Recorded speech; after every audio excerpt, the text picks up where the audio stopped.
The wretched man actually can be considered to be someone who either does not have an understanding or idea of his own powers, abilities, qualities, or his own faults, shortcomings, weaknesses. He does not have a clear cut understanding and distinction between who he is, what he represents, what he has, what he does not have, and what is capable of doing, achieving, becoming, possessing in his life. And because of this lack or absence of understanding,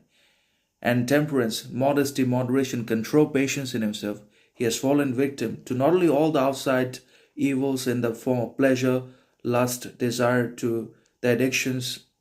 and distractions in life, but also he is literally devoured and consumed by his unintegrated shadow, repressed desires, unresolved traumas, and also by his unembraced,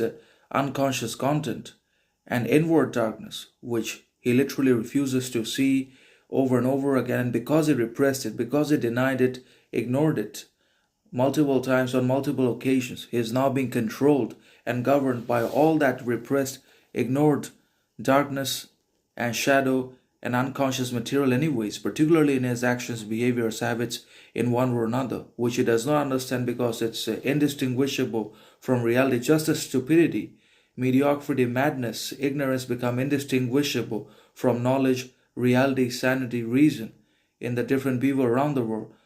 Or the man can also be wretched because he's genuine victim of corruption, exploitation, because he's authentically, organically subjected to all the different caste-based discrimination,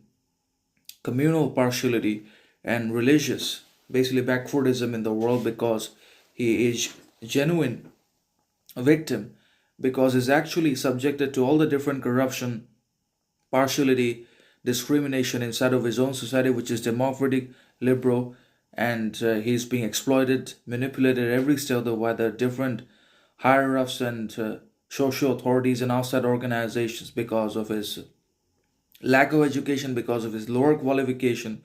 or because of his lack of influence, power, wealth, etc. Because the modern society worships elite education,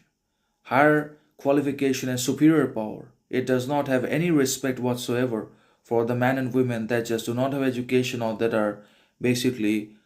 moderately educated,